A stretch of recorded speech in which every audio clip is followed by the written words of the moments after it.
Another edition of The Nation. I'm Jared Ratnam, back with you, and today we're going to be talking about a topic everyone talks about these days. When it comes to the kids, they're talking about new games. When it comes to their parents, they're always complaining about their kids buying new games. What are we talking about? We're talking about online gaming, or just gaming. It is one of the biggest things in the world. It's spending a lot of money, a lot of revenue worldwide. And in the studio with me today is Yong. He's a game designer, and he's here to talk about his life in the gaming world. And he's a very interesting person simply because he's not only a gamer, he's someone who makes games, and his hobby is making coffee. He doesn't like to drink coffee, but he makes coffee, and he's joining us today. Stephen, thank you very much for taking time off to get to our studios. You know how bad the jam is around here.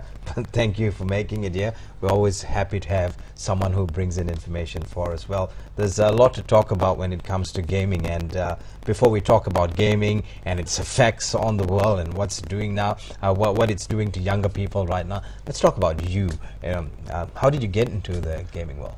All right. Well, my name is Steven, and I design games, and it's kind of something I stumbled upon. Right. I started back in about 2002. Right. And this was whilst you were still in college? I was working there. Thank you for thinking I'm so young. And it started about 2002. As a hobby, I started making a few simple games for a group of friends, me included, to play. And it kind of snowballed from there. Right. So that's my humble beginning of game design. So when it snowballed from there, you were already in the working world, and you were introduced to games back in 2002. What was one of the first few games that you played? First few games that I played, wow. I would say the first few games that I This is ancient history. Yes, this is ancient history. Will probably includes Pac-Man. Pac-Man, okay. Yeah, Pac-Man. In 2002, Pac-Man was already way.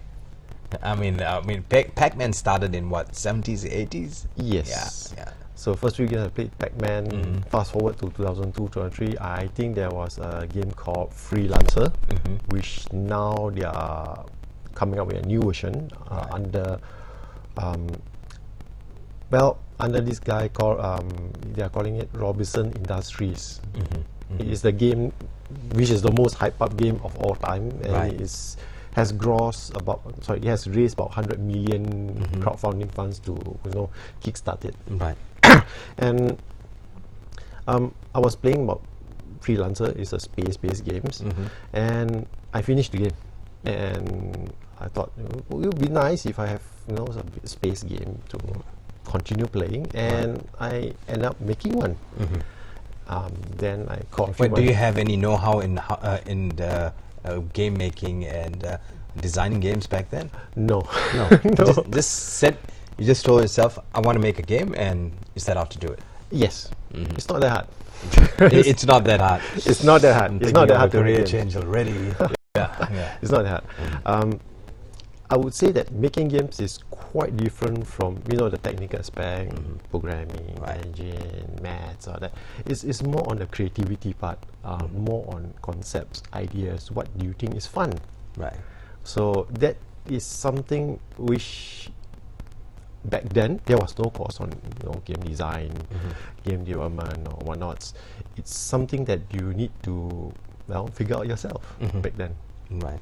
Is it so? It's something that you figured out yourself. And when you made your first game, I mean, how did it fare? I mean, when you spoke to people who played the game, what did they say about your first game? Well, they did say that it was boring. Amateurish, boring. What else? They say it's boring. It'd be good to have this. It'd be good to have that. And that's kind of how it's snowballed. Right. Yeah. So you get ideas, feedback from people, yes, and you work on the feedback and move on to develop other games. But at that point, did you know this was going to be your career, making games, coming up with new ideas for games? Did you already have in your mind that you wanted to turn this into a career? Back then, I was a web designer. I design web page. So I have a full-time job, and this is something I do, for fun. And I didn't know that I was going to, it never popped up in the mind. I'm going to be a professional full-time game designer. It never actually occurred to me. And it like I said, it kind of snowballed.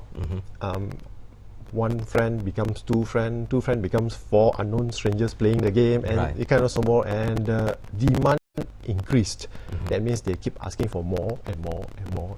I want this, I want that, I want this, I want that. And before I knew it, about August 2003, I quit my full-time job to do the games full-time. So from a web designer, he quit his job to take on making games or designing games full time because you knew. Did you know it was a lucrative thing, or did it? Was this telling you that, look, I get to be on my own. I get to do things on my own. I'm not dependent on anyone. How was it for you when you first started this? Because as you rightly said before we walked into the studio, you hardly meet people. You're always at home. You work from home. Lucky you. You don't have to go out. But was that the lifestyle you wanted, or was it because the money was good? And be honest with me, because I don't get many people who are honest sitting here. Well, it didn't occur to me. Like I said, it kind of snowballed in that way, and I sort of like caught in the current. It's like you jumping in the river, and the Right. river just flowing, and you just go with the flow. And it was never about the money. It was more about Wanting to do your own thing. yes, And having yeah. your own accomplishment. Because after a certain time, I was working for about 10, 15 years. After some time, you'll be like, what am I going to do in my life? Yes, That type of that- things, yes. The work And life starts making you a very a different person. Kind of changes you. Yes. You didn't quite like that. Yep. So you decided to change. Now, when you got into it, how did you eke out a living, or did you, with your first game itself, you started making a lot of money? Seriously, because most of us want a career change, and you never know. Well, Might I be could say making that games tomorrow. it was hard. Yeah. It was really, really hard. Uh-huh. I got my first paycheck of 60 US 60 US, okay. after 3 months of working. And I was very thankful that back then my girlfriend was supporting me, quite supportive. Says, well, pursue your dreams. At least for a few months, see how it goes. If it doesn't do well, go back to work. Right. She was thankful. She was there for me.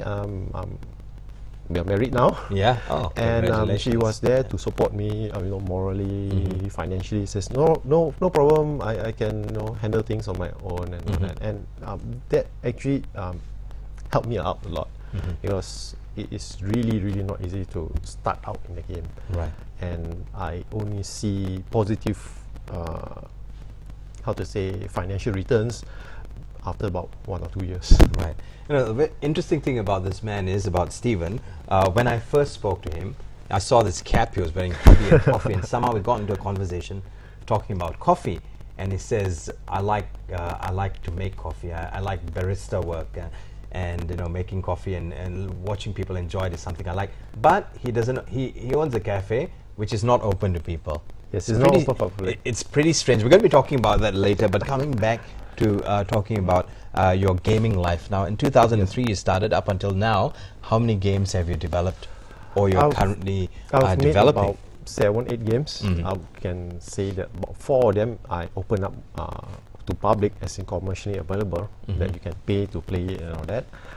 The rest didn't actually make the cut, because in the process of playing games, it may sound really evil, Right. but that's the process of game design. You have to make a game which is so addictive that Yeah. By the way, if you have a child who's addicted to his video games or her video games, he's one of the people you can blame for. But we'll also want to delve into that later. Addiction with regards to a game. So, 4 games are currently online, yes. and or rather open to the public, and there are some games that you keep to yourself.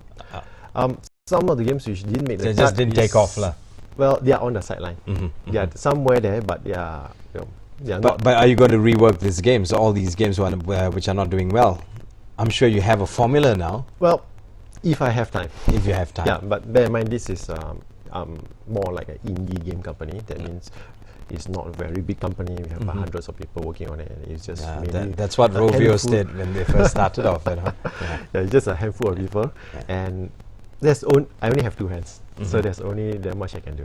Right, but that's what you want to do. You don't want to. I'm sure you can employ more people and start a small company and start developing or churning out a lot of games, but you don't want to do that? I actually did that, and I found that the goal of the reason why I'm in the game industry has changed. Instead of making games that is fun that Right. people play, it turns into a business, and you're doing it for money. Right. I did that for a while. Then I decided that's not the direction I like to go. So I shut down my office, and I reduced the size of the team to really, really small. Right. So you reduce the size of the team, but now you can also do it alone. Now with technology and how technology has moved forward, they say if you don't update yourself every day, in a month you'll lose touch with what's happening in technology. That's how Yes. fast technology works. Yes, Now that's from true. the time you started making games to now, the tools for people to create games, are these tools better now? Is there a lot of help out there for people to embark on a career on making games? Yes, there's a lot of new tools has recently come out, and they have made game design really, really easy.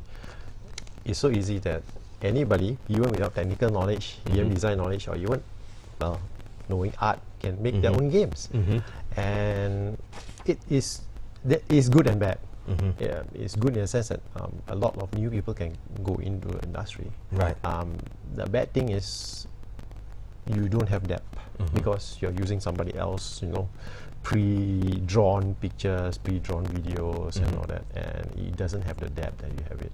Right. Bear in mind that there are some games who uses very easy to use tools, and the games are quite successful as well. Right.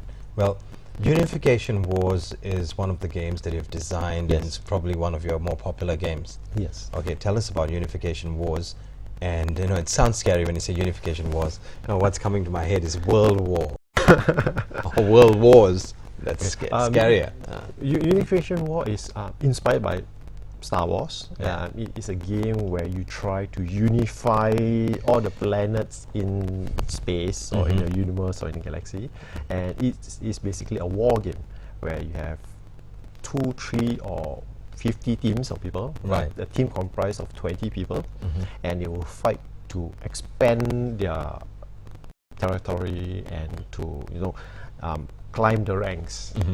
And this is I would say it's an online game where you play it online, and it is a more strategic game. In game there's many genres, from action, role playing, and educational games. Right. This is more on strategy, where you have a group of 20 people, most of them is adults, sitting down like war council, planning, how should we attack, what should we do, how do you organize the resources. So it's quite interesting in that way. Right. It's interesting, but with games you also hear, although technology has come up with so many games and entertainment, there's a surplus of games that can entertain people and that can also change mindsets. Some people use games to train other people in order to do things they don't want to do. Well, we're going to be delving into that, but before we take a short break, which is coming up very, very soon. With the games, or rather in the gaming industry, there are different terms. So we'll come back and talk about WOW, COC, UC. All these are different genres. Those are names of the popular games. Popular games, okay. So we're going to come back and talk about that shortly, right here at The Nation. What we're trying to do today with regards to gaming is give you an insight about what the gaming industry, if you don't already know what it is, and of course talk about the effects that come along with the gaming industry. Of course, there's some good effects, there's some bad effects. We're going to try to work the two out and see what we can come out, or rather what we can get out of this or derive from this towards the end of the program, simply because we have an expert in the studio, a man who's been developing games for a long time. He just does what he wants to, and I think that's a life all of us aspire to want to lead. Well, I will be back shortly, right after a break, right here on Bernama TV's Nation. Stay with us.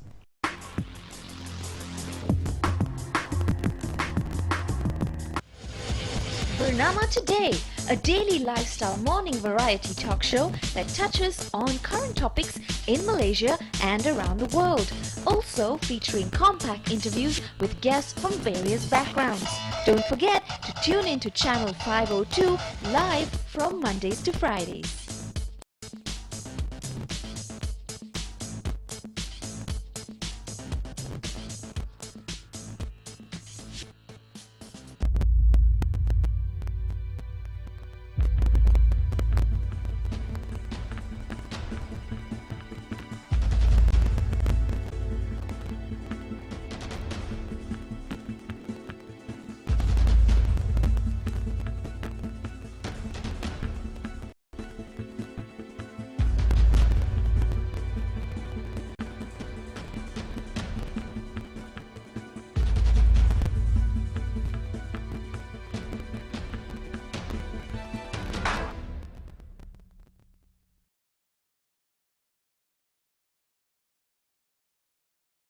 Kerjasama dua negara serumpun, Malaysia dan Indonesia.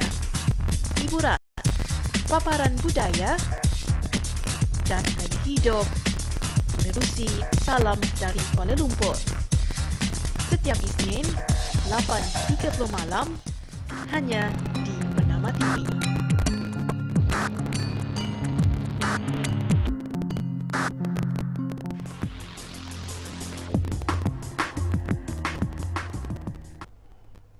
Thank you very much for staying with us right here at The Nation. I'm Jared Ratnam, and we're currently talking about the world of games, or the gaming world to be exacting. We're speaking to Stephen Yong, who's a game designer, and he's got some very interesting insights about the gaming world, which we're going to be talking about very, very soon. Let's just work our way through some of the popular games in the world right now. So what are the more popular games? There's all this sounds like Greek to me, and I'll be flat out honest here. WOW, RPG, COC, base building, UC, what's all this mean? Okay, WoW stands for okay. World of Warcraft. Is one of the first game that has World of Warcraft. It has like World 10 of Warcraft, million players at one given time, and it is an RPG game where What's an RPG game? role playing. Okay. Like, imagine yourself a warrior wearing an armor suit, living your life in a virtual world. So that is what World of Warcraft is. And COC, which is Clash of Clans, is also one of the top games, popular games nowadays. It's a game where you build a base and attack other people's place. Right. And there is features. Sounds like a lot of fun. Not if you're the guy who's getting attacked. And both of these games, what they have in common is that we have a group of friends, Okay. range of 20 to 40, who can play together in raids. There you can in Clash of Clans you fight another group, as in 40 versus 40, Right. and for World of Warcraft the raid is 10 to 25 people, and everybody. Clash of Clans, I see Clash of Clans going places. I mean, the police is having a lot of problems with various gangs within the country. Instead of going out there and fighting and going to shopping malls and stealing phones or whatever, two gangs can engage in some decent games here, isn't it? Clash of Clans, right? Okay, so there's Clash of Clans, which is / base building. What does that mean? Base building, that means the premise of the game is to build up your base and to defend it and Okay. to attack somebody else's base. That's the premise for the whole game. That's the premise for the Yes. whole game, right? And the other games that we get on mobile phones, like a while ago, Angry Birds was like one of the biggest games ever. Yes. They had like a 5-year plan to come up with an Angry Birds movie. Of course, they didn't see the game falling as fast as it came in. Yes. So with what you do and with games or smartphone games, is there a difference? I would say that games on a general basis, they have different categories, so that in essence the game designer can conquer the world. Right. They can actually target every single person. There are people who like to strategize, to think. Some people play games because they are tired mentally and they don't want to use a brain. They just Right. play a mindless game. So those are normally like action-based games, shooting games, simple games. There are also games meant for kids, educational games that teaches games how kids how to spell, how Right. to type, and the genre is quite wide. Basically, there's a game for every single person, from somebody who likes sports, some who like to even fishing. So, the way some people talk about games is, I mean, now that we have a surplus of games in the world, you can choose from anything you want. Think of wanting to kill a group of people. There's gaming world is a way to teach people, or I mean, bring people to a point where they can actually do something. Say like flying a plane. Okay, once you learn how to use remote these games, you'd be able to fly a plane in time to come. They think that people are being prepared for something that is not good in the future. Do you think that there's something like that there? I would say, or sort of a plot of some kind? Yeah. I would say that the game is just an extension of the human needs. Let's say you like to learn how to fly a plane. There is something called a simulator game that teaches you, how to fly a plane. And unfortunately, a lot of people in this world, especially the men, they like to kill and destroy. And if you look at all the games, we are low by nature. Yes, I've never seen men that. are barbarians. So if you look at most of the popular games, the top games are normally filled with violence, filled with killing, attacking, fighting, and all that. Hence, World of Warcraft, you're killing a big monster. Clash of Clans, the name alone tells you what the game is about. See, but the base of the game, when you say, or the basis of World of Warcraft is to role play, which means you live in a different world. Yes. You are a different person. Do people get stuck in these roles? In normal world, does that happen? It does. It unfortunately. Does. And how, when you say it happens, how much have we seen problems with people who can't differentiate between the real world and virtual reality? I would say that there is a lot of people unhappy with their life. Could be, the boss is not happy with them, bad job, they are not doing very well in the studies, and this is a new world that they can be anybody they would like, and it is a form of escapism. If I'm not doing well in my job, but I'm recognized in this game, I'm the king in this game, I'm the best in this game, so you get recognition, and that kind of encourages them. In this little space, you are somebody. Yes, you are somebody there, and that kind of feeds off itself. So eventually he will lose track of all, in reality, and his game becomes his life. But have you come across or met people like this? Yes, I do. I did. Yeah, I did. And being a gamer and someone who creates games, have these people gotten in touch with you? Yes. Tell us some stories. Okay. With regards to that. I used to have an office in Ipoh to design games. So I have this guy from London. He loves to play war games. He really loves it. And he flew down to Malaysia, pay a visit to my nice little game office, and he volunteered to participate. And I observed he was there, working on the game to improve it for a while, and the rest of the day, 23 hours a day, he doesn't sleep. 23 hours a day, he'll be there playing games. And it's quite worrying. And how long did you do this for? About 2 months. In your premises? Yes. In about 2 months, he was here like voluntary. Just I believe it was a winter break. During winter break, it was very cold there. School is off or something like that. He came here just to play games. But that's one thing. The addiction. There are other things. I mean, when you make a game, you create a game, you get people who like the game. Yes. Okay, then you make changes to that game, people get angry. Yes, does that happen to you? Yes, that happened to me. So what I found out is people are never happy with anything you do. The easiest thing is, let's take a real life example. Let's say if I have a game that have this feature, let's say an apple. You have a lot of people who will complain.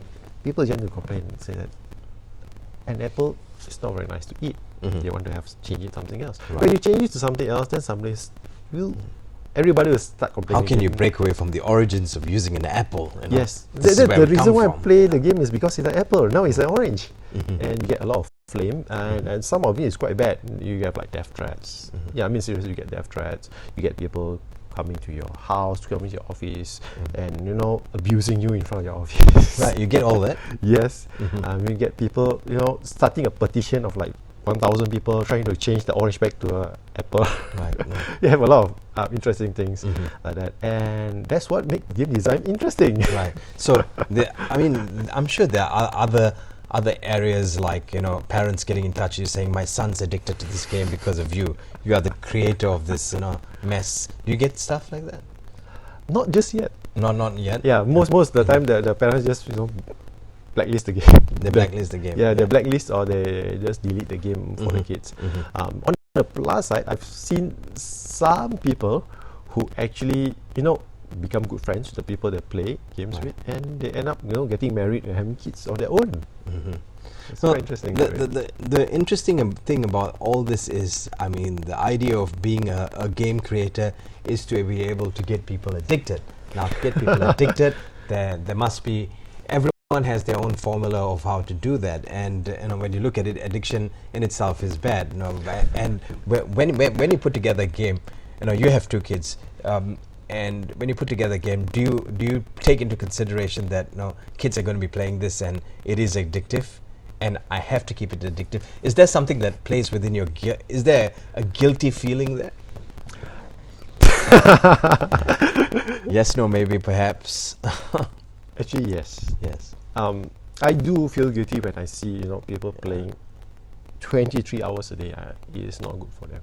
And if I personally see it, I see this guy online all the time, I'll personally ask them, please take a break, have some food before you collapse or something like that. I do feel that. And it's a dilemma as well. If you want to make a good game, you may have to make it addictive. You need to make it a game that people want to play non-stop. But the problem is, if people play non-stop, it's not good for them as well. Right. And that is the biggest crossroad for all game designer. When is it too much? Yeah, because the addictiveness level, you can put it up to a certain amount, but it should not. There's a fine line there. You should not pass through it. But you, bringing up the level of addictiveness is not a tough thing. It's easy. Is it easy or tough? It's hard. It's hard. Yeah. It's hard. But there is a line, and you know when you're crossing it. Yes. Yes. And basically saying like, from some of the more well-known games like say Grand Theft Auto, things that I know, things I've seen. Okay, when is it crossing the line? Haven't they already crossed the line? Okay. It really depends on the game company. Some game companies, there is no line, because the more addictive the game is, the better it will perform. It will perform financially. Seriously, the better it is, the better. But certain companies, what they do is they put warning signs.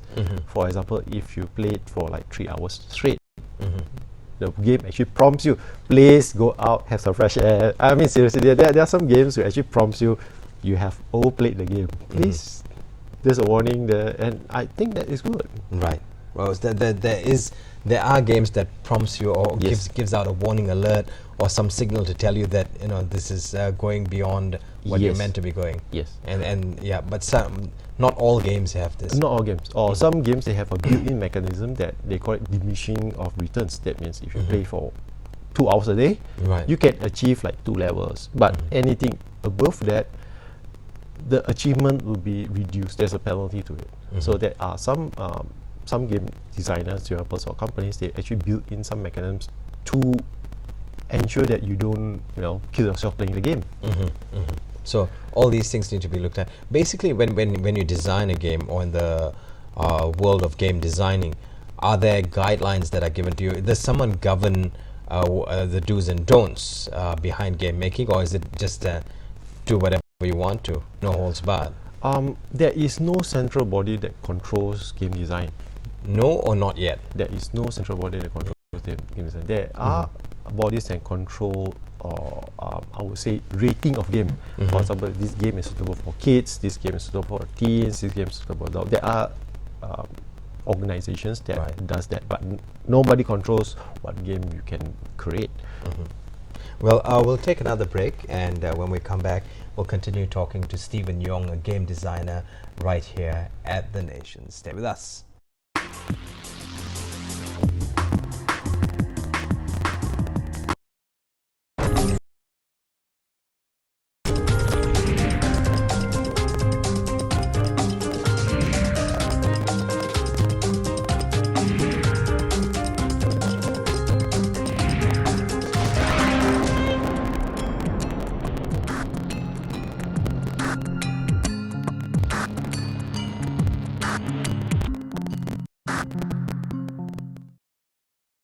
Menyelami realiti, menjejaki masa, meninjau peristiwa, paparan kronikal kembara kehidupan, bagai keunikan juga pengalaman menarik. Segalanya disorotkan selama setengah jam dalam channel Bernama setiap Ahad jam 9.30 malam hanya di Bernama TV.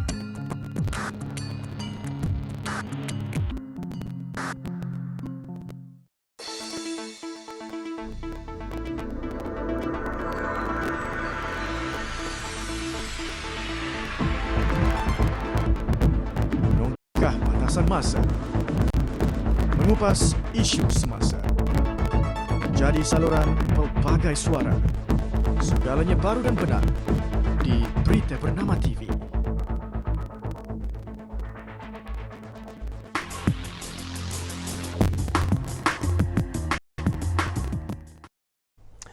Hello and welcome back to The Nation. We're currently talking about gaming, or the creation of games. We're talking about online games.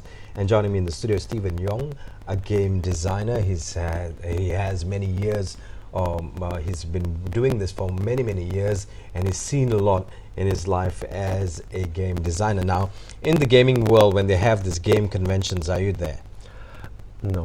No, sir. But if you go there, are you quite the rock star at these conventions? I would say that a lot of the conventions, they are more, I would say, mainstream games, like action games, games that really attracts your attention. My games is kind of thinking games.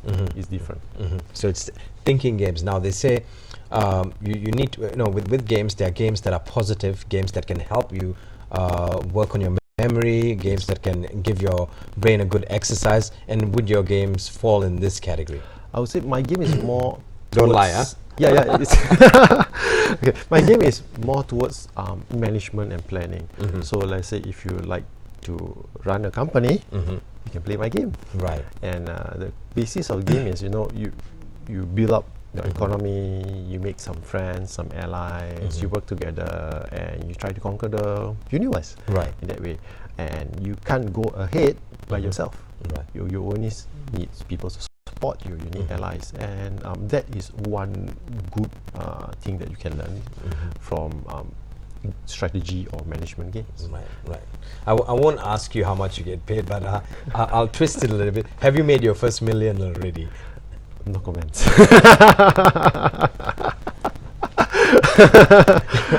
Now, with games or online games, there is a level of communication between strangers. People you don't know. You play with people you don't know. Yes. Some people become friends, and they have a meetup now and again. I've seen programs on that where gamers who don't know each other, they meet up, and it's all very exciting. They meet a group of people that they play with all the time.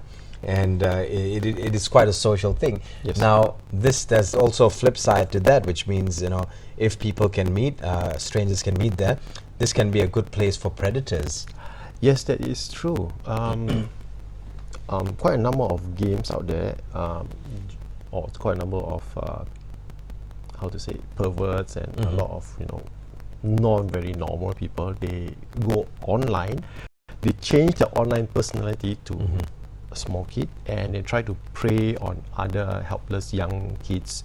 Or they can pretend to be a girl. They could be a like 50-year-old guy pretending to be a girl to go out with young girls and all that. Right.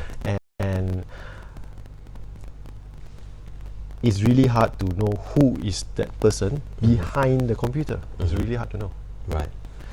So, when it comes to, guiding your kids, and you have kids too. Yes. So, when it comes to guiding kids, what do you think? What's the best way for a parent or parents to go about this? You know, because kids nowadays they need to be connected online. You know, or Yes. they say, oh, we're lagging behind if we don't have social presence. We're nobody in this world. You know how kids can turn Yes. this around Definitely. sometimes, but.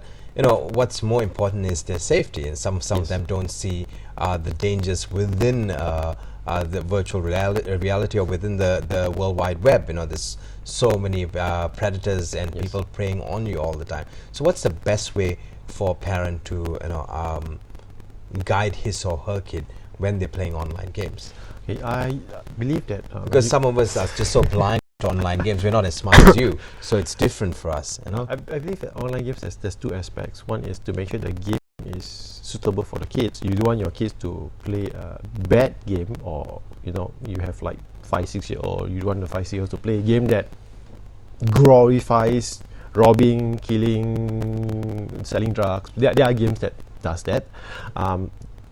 So the parents need to monitor what games the kids play, and also the interaction.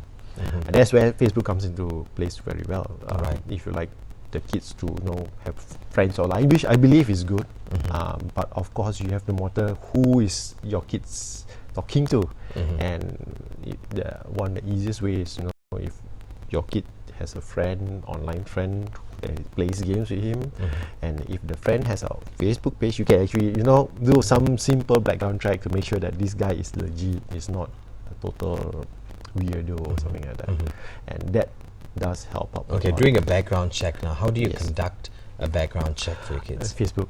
Yeah, okay, Facebook. So you go to Facebook. Yeah, you can. Most of the people now is on Facebook anyway, and a lot of games now has Facebook links. Where let's say you're my online game friend, Right. You're on my same team. We talk to each other a lot. So every once in a while, it'd be good to have the parents to actually just take a look who the kids is talking to, and just do a simple 2-minute background check to make sure that you are not somebody weird, Right. and all that. And you can really see that from all the social medias. If you start posting up all the 18 plus pictures and comments, then this guy, you probably be not very suitable for your kids to interact with. Right. And with kids too, there's a certain amount of time they need to allocate for them to be doing these activities or going Yes. online and playing games. And what would be the best kind of timing to give them? I would say that it really depends on the family and all that. As long as it is within reason, you don't want to give your kids a free hand, as in they can play round the clock or anytime they like. Right. It should be more on just like sports, like you in the evening you can go out play play badminton, football or something. Games should be treated in a similar manner to that. But bear in mind, this is non-educational games, because there are educational games as well. So those education games, the kids, if they want to, they can play the whole day because it's educational. Yeah. Some games help them with the maths, some games help them with spelling, some games help them with Do you allow your kids to play with these games? yes. Yes. Okay. So now, if you were to recommend online games, what kind of online games would you recommend to parents who have kids and you want it to be a tad educational? The more popular ones, which is available on like iPad, iPhones and all that, is Bookworm. Bear in mind, I don't work for Bookworm. Yeah, okay. Yeah. I do have it in my phone, and I find that it's educational. It teaches kids how to spell, Right. and it's really good in that sense that it's fun. You spell wrong words, you get points. Right. You spell wrongly, obviously you don't get points on that. See, here's something interesting I came across with one of my friends who has a teenage boy, and he was playing this PlayStation favorite game on PlayStation, which is Grand Theft Auto, And now the father is watching the game, and I'm there. So he's explaining to his father what he's doing. Now he says, this guy is out there to do bad things, and my work is to stop him from doing bad things. And every time the guy does a bad thing, he says, look, Dad, no, it's really hard. I'm still trying to stop this guy from doing it. And he kind of used the whole, he changed the way the game is in order to explain it to his father. He made it look like, the bad guy is doing things that we have to stop the bad guy from doing things. And here's my friend who's not tech savvy, standing there and looking at his son, feeling very proud of his son at that, saying, oh, that's a great job he's doing. See, he's learning something. He's learning how to stop people from causing trouble. And they've learned ways and means to be able to explain to their parents that it's not affecting them, but to a certain extent, these things do affect them. Yes, it does. Well, okay, let's take GTA. What's your views on it as someone who creates games? Well, I would say that you may be working for them someday, but okay. Those are mainly more on, they call it open world games that you can do anything like. Yeah. That is good and bad. That means you can either do good or you can do bad. And there's an online version as well, where you may not meet some nice people, or you may meet nice people as well. And there is always good and bad. And the good thing is, most time when you play all these, like especially GT online, you tend to meet new people. Yeah. So you tend to, if you are a nice person, you tend to teach all the new people. Right. And it does increase how you teach, how you communicate, and you probably explain why the son is able to explain that well. But I'll tell you one thing, in these past few days I've been watching quite a few games. On YouTube you can watch how these games are played. There's no shortage of slashing, ripping off someone's heart, twisting his head out. It's just and the effects they use for this is, they're amazing effects. They make it look so real. Real as in bad. Yeah. Some of the games are really, they are under a theme called, or genre called horror for a reason. Right. Yeah, it's a lot of blood. Horror for reason. Yeah, their genre is under horror, and that's why they are under horror. Right. Because it's supposed to be scary. Right. Yeah, it's the same thing as you go to watch a movie and you see the same thing there. The only difference is, instead of watching a serial killer doing the bad deeds, you are the serial killer. Right. So it really boils down to the person playing the game. Right. Some people, they say psychological levels, how stable you are up there. Or I'm very stressed. Somebody in my office is so make me so angry. So I want to kill him in virtual life or something like that. Right. So it really depends on that. And for me personally, I don't really condone that. I'm not very into all these violent games. I don't think it's really that. But all in all, I mean, the gaming industry has created so many jobs, so many new jobs around the world, especially in India, in Southeast Asia. This is some sort of a hub for people to start, for startups to come in. If they want to, start a game company. A lot of people kind of look at Malaysia and countries around this region. Why is that? I would say that, for one, is command of English, because most of the game companies, the primary language is still English. Although a lot of the games be translated, to Russian, to Chinese, to other languages, Spanish, French, and all that. But the primary guys, the core design team, is still they still communicate in English, and they find it easier to communicate to their team, which the core team, the guys who work on the game, in English. And the good part is, Malaysia speaks English. Right. Or Malaysians speak English. So Malaysia is, most of us speak English here, so it's very easy for them to come and start a company, and when you get people to work within these companies, it's easy to communicate with them. Yes, because communication is one of the key things for working together, especially in a creative environment. Because the lead designer will try to tell you his vision, and if English is not your primary language, the story may get warped, or may get lost somewhere. Right.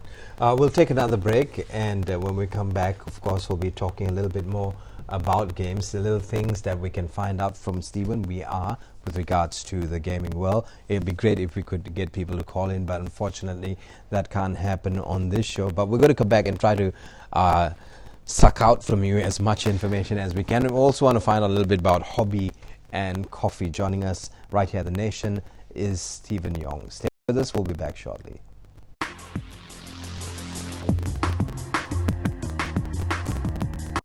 Halo, apa kabar pemirsa? Salam dari Jakarta. Sebuah program kerjasama kantor berita Indonesia Antara dengan kantor berita Malaysia bernama kembali hadir menjumpai Anda.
Latest headlines, illuminating visuals, everything right and now on Bernama News.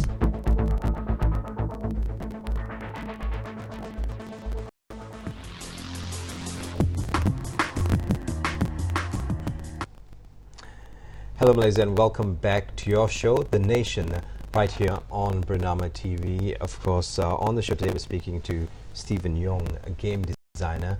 We've got some very interesting information from him about what happens in the gaming world. Now, I talked about how people meet each other within the gaming world, total strangers, they get married to each other. Interesting things like that happen. But within the gaming world also, we must understand that although most of us who don't like games say, it's a bad thing, and it's of course preparing people for something unknown and something dark. A lot of people talk about these things, the end of days and gaming is always very closely linked. But gaming has also brought some positives. It's brought in it's got jobs for a huge number of people, and the revenue it brings in on a yearly basis or annually is amazing. How much within the gaming industry, how much is being made in a year? Saying, let's just take one of the better gaming countries. So which would that be? Is India one of the better gaming countries? This as a comparison, Yeah. like Clash of Clans and all that. One day alone, they are making, for one company, they are grossing about $1 to $2 million US. $1 to $2 million US a day. A day. Yeah. So Yours is close, isn't it? I wish. Yeah. So just to show you the size of it. So one company alone will generate enough to sustain quite a lot of jobs, and in a lot of places where they have like a game town or a game city where you have a lot of game companies situated there. You can imagine how much jobs and how much economical impact it does generate for the city and for the state as well. But I mean, the most successful games, that game everyone plays online, it's that game about sweets. Candy Crush. Candy Crush. Yes. I mean, that's phenomenal. You wish you were behind that, isn't it? Yes. I wish. Everybody wish that. And that game is, if you look at the game, the premise of the game is really simple. It's just arranging patterns, colors, and that's about it. So what about that game, stood out to everyone that became such a cult favorite? I would say that it's a game that you can play to pass time while waiting for things. And especially when it's on a mobile. Right. For example, you're in a meeting, you're waiting for someone to arrive, someone is late, so you just like So it's useful in a way that it can relax you, it can pass time at anywhere. It could be, waiting for the bus, waiting for a cab, waiting for someone. It could be anything, and that is one of the positive aspects of playing games. If you don't overdo it. Yeah, if you don't overdo it. it. If you don't do it. So, but so you think that game became huge because of its simplicity? Yes. And that irritating music it had in the background. Yes. For me, I would think that it's the music that got people hooked on it. I don't know, for some reason, because I've always been an audio person, and I think that the music had a large part of making it addictive. Well, as a game designer, the key thing for all games is you need to make it simple enough for people to join and to learn. It needs to be easy enough to learn, Right. to get into it. And it must be interesting enough that whoever who is playing it will continue playing. And that is part of game design. Right. So it has to be simple and interesting enough. Right. Yes. Right. But with games too, I mean, after a while, if the game is a successful game, it needs to be revamped because Yes. yeah. And is that quite an exercise? It is, I would say, a usual occurrence. For example, you have FIFA 2000, 2001, 2002, 2003, until 2005. And so every year they come up with a new version. Right. As you know, every year you have bigger processors for your phone. You have better graphics. You have nicer videos, and videos or pictures 3 years back will look quite ugly compared to now. So they need to constantly, update themselves.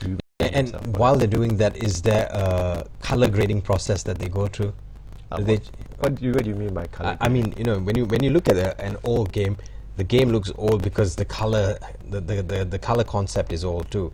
But if you upgrade that color concept, it's like digitalizing music.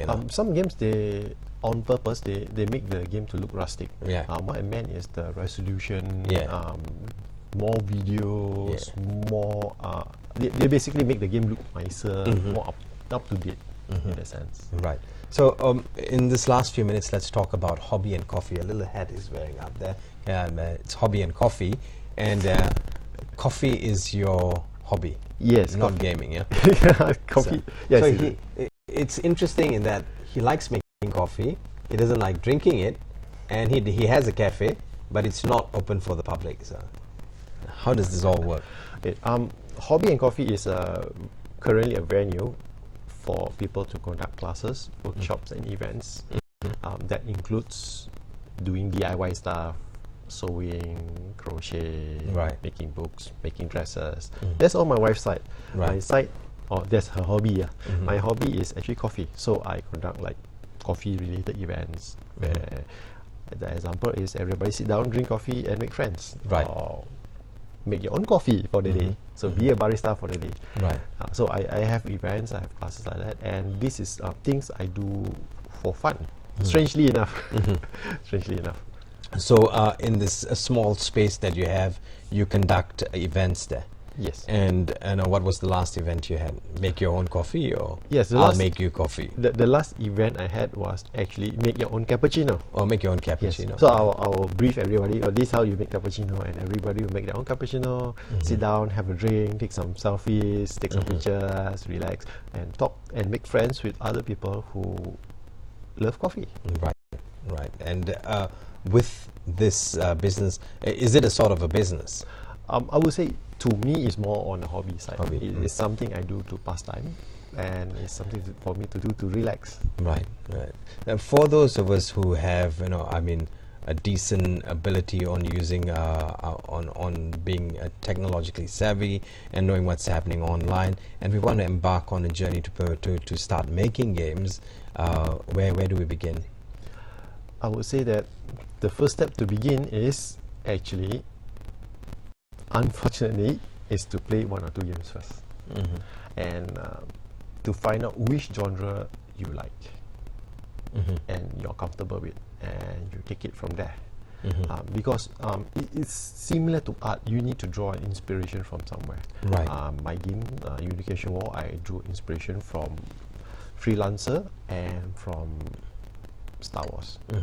Because, for example, let's say you play a game, and for example you play Candy Crush. It's a very simple game, and next you watch a TV movie or something like that, and you dawn to you that, what if I make this game combined with this movie, and what do look like. Right. Yes. So that is how you kind of get an inspiration. So you need to draw your inspiration from things you already know and like. Yes, or Yeah. a combination of a few things. Mhm. And that is the first step to actually make games. Because you need to have an idea where you wanted to hit first. Right. Then, only then, you go into games. Mhm. So that aside, for parents who have kids and they want to be able to control the amount of games they're playing, or to be able to make their gaming life healthy or keep it healthy, well, what is your tip for those of us who are not tech savvy? Okay, the best thing is when you're having dinner with your kids, just ask them like what games do they play, and they will love to tell you.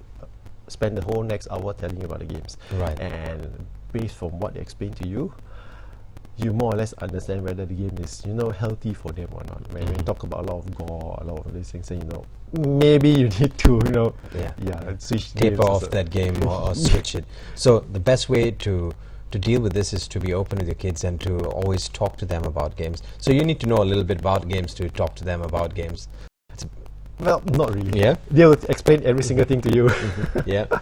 And the best thing is, once you start asking them, they'll probably start talking about games for the next 3 or 4 years. Right. So they'll always want to keep you up to date as to what's happening in their gaming world, and that's a good way of going. Always talk to them about their games, and I'm sure kids will always want to relate their stories as to how they became the hero of the day. Yes. Yes. And they have some form of like a competition. Oh, I'm ranked so and so. I'm got a top list or so and so forth. And it is as long as they're playing something within reason. I mean, something they're not supposed to be playing. Right. It's good for them. Right. I do understand that you have a website, and if we can we just put the website on the screen? And this website is for your company that does hobby and coffee, or is it a website I have for your 2. games? This is under Games Total. I have 3 or 4 games up there. Yep. So do take a look. All the games is more towards planning, strategy, and management, and it's all made in Malaysia. Right. It's all made in Malaysia. That's All it. made in Malaysia. So support a Malaysian-made goods. So on that note, my studio director has told me to boot myself out of here. I would like to thank Stephen Yong for joining us as a game designer. Thank you so much for coming in and giving us so much information as to what happens in the gaming world. We hope to have you back again. In the meantime, stay with us. We do have news updates coming up shortly right here on Bernama TV. On behalf of the team for the nation, I'm Jared Ratnam signing off. Have a great day ahead.